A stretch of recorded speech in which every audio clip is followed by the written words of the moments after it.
Le monache di Santo Spirito di Agrigento, famose per i dolci che producono, che fanno da tantissimi anni con delle ricette antichissime, aprono un'attività commerciale in via Atenea.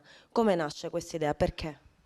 Allora, l'idea nasce perché San Benedetto dice che sono veri monaci coloro che vivono il lavoro delle proprie mani. Questa è stata un'idea per aiutare, ecco, il monastero a sostenersi e anche nel frattempo aiutare le tante famiglie che stanno attorno a noi e che da sempre abbiamo aiutato.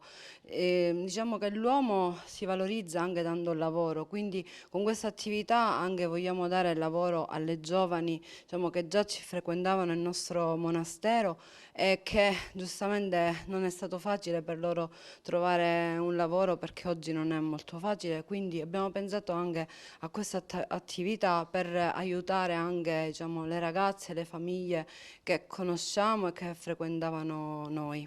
Voi ricevete soldi dalla Chiesa oppure no? No, noi viviamo col lavoro nelle nostre mani, quindi la produzione dei dolci ci aiuta a vivere e poi, diciamo, anche dalle piccole opere che ha il monastero.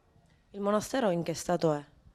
Il monastero diciamo che ha sempre bisogno di manutenzione perché è stato un locale diciamo, molto antico, quindi diciamo, ci sono sempre parti che devi ristrutturare e noi diciamo, fino al 96 non avevamo anche l'acqua calda, quindi piano piano abbiamo migliorato ecco, la nostra struttura, anche il nostro modo di vivere.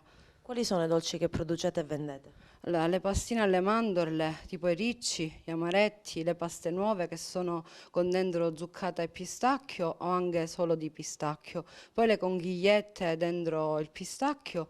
Abbiamo ripreso i bocconcini di dama, diciamo che erano molto richiesti, che anticamente le monache facevano. E poi abbiamo il couscous dolce di pistacchio e a Pasqua facciamo gli agnellini pasquali, i buccellati con dentro i fichi. Adesso abbiamo fatto anche buccellati con l'arancia, la marmellata di arancia e poi anche con pistacchio zuccato o li faremo anche solo di pistacchio.